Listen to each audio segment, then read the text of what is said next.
గుర్తుపెట్టుకోండి కౌశిక్ రెడ్డి, నువ్వు చీరలు గాజులు ఆడవాళ్లను కించపరిచే విధంగా పార్టీ మారినటువంటి ఎమ్మెల్యేలకు చూపించినావు కదా, మేము కూడా నీకు ఒకటి చూపించాలనుకుంటున్నాము. ఇంకొకసారి ఆడవాళ్ళను కించపరుస్తూ మాట్లాడితే ఇదే చెప్పుతోని చెప్పులు తీయాల్సి వస్తుంది. అందుకే మిస్టర్ కౌశిక్ రెడ్డి ఒళ్ళు దగ్గర పెట్టుకొని ఉండు, ఒళ్ళు దగ్గర పెట్టుకొని మాట్లాడు. ఆడవాళ్ళను కించపరిచే విధంగా టీఆర్ఎస్ నాయకులు బీఆర్ఎస్ నాయకులు పదే పదే మాట్లాడుతున్నారు కాబట్టి ఇవాళ మేము ఈ సిచ్యువేషన్కి వస్తూ ఉన్నాం. కాబట్టి ఇంకొకసారి మాట్లాడొద్దని చెప్పేసి హెచ్చరిక జారీ చేస్తూ ఉన్నాం.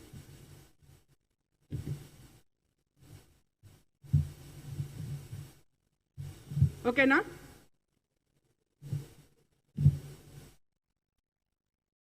విజ్ఞప్తి చేస్తూ స్పీకర్ గారికి నేను ఒక మహిళా నాయకురాలిగా విజ్ఞప్తి చేస్తా ఉన్నాను. మహిళలంటే గౌరవం లేని పాడి కౌశిక్ రెడ్డి లాంటి వాళ్ళు అసెంబ్లీలో ఉండే అర్హత లేదు, వీళ్ళని వెంటనే డిస్క్వాలిఫై చేయాలని చెప్పేసి కూడా విజ్ఞప్తి చేస్తా ఉన్నాను.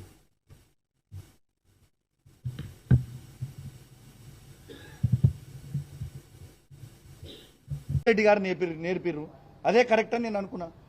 రేవంత్ రెడ్డి గారు కూడా మా కేటీఆర్ గారు అన్నారు కదా,